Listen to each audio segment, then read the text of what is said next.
there were no other Democrats that wanted to go in there and challenge Andy Kim. Of course, like as you pointed out, he engaged in some legal acrobatics. And it wasn't just the legal acrobatics.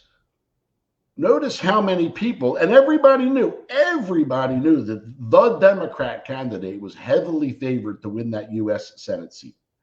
But look what the Democrats do. They solve the problem privately within their own party so that they find a way to coalesce around a singular candidate.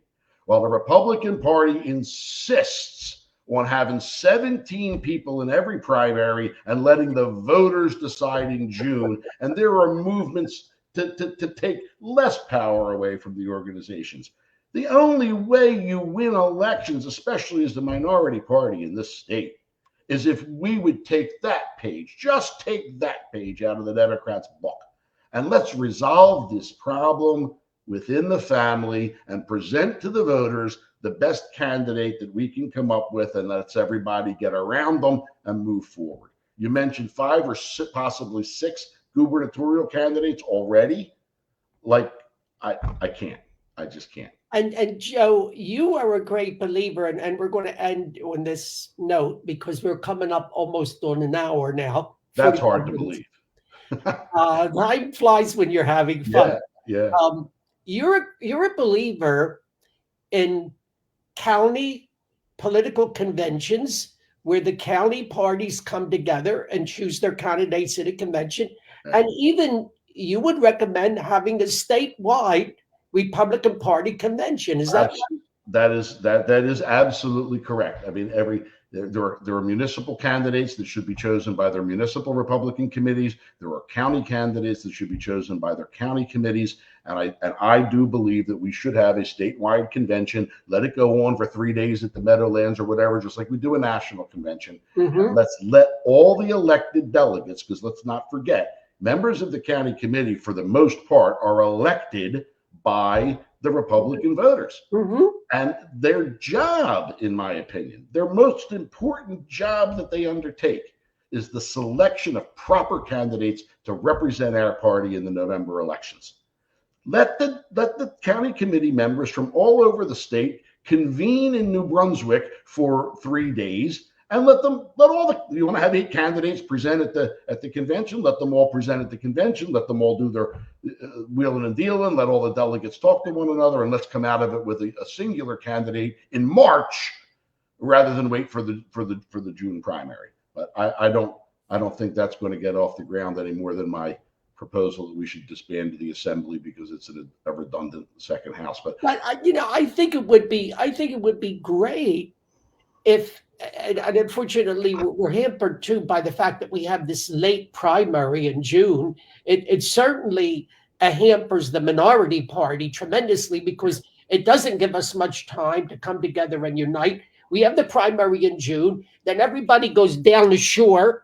We beat on vacation. We beat each other up until June. We spend an awful lot of money. There's an awful lot of acrimony. It takes 2 months for everybody to get back to talking to each other again. And before you know it, it's August. And like you said, everybody's down the beach in August. So that's the month everybody wants to take off. Before you know it, it's Labor Day. Now, finally, we're starting a campaign, and vote by mail starts in 3 weeks. That's just like insanity. Whereas if we had a statewide political convention like in April, okay, and one of the things that it would do it would really energize the grassroots of the party. Absolutely. Bring the grassroots together, bring them all together in one place, energize them, come up with a unified theme, platform, whatever.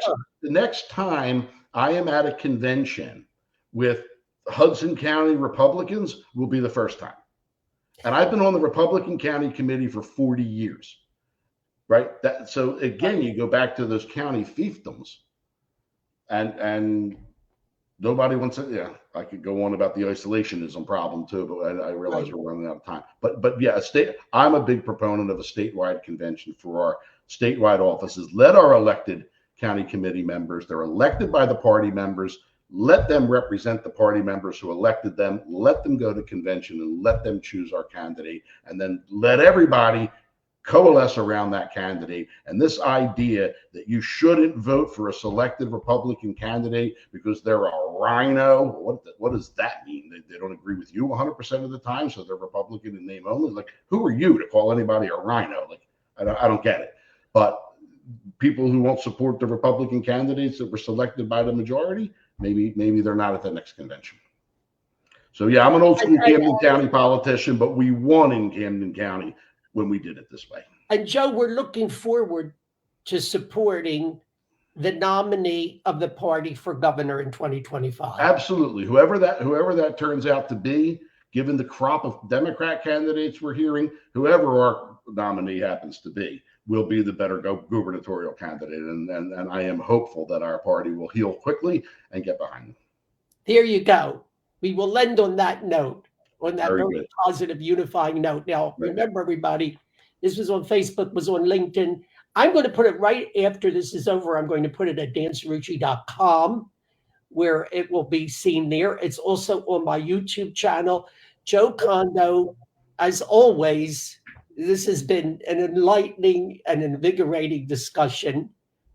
Thank you so much. Thank you so much for having me. Anytime, you know where to find me. I'm always happy to talk with you. Absolutely. You're right there, Joe. We're together with this. I appreciate that. Take care. Bye. All right, Dan. Thank you. Bye-bye.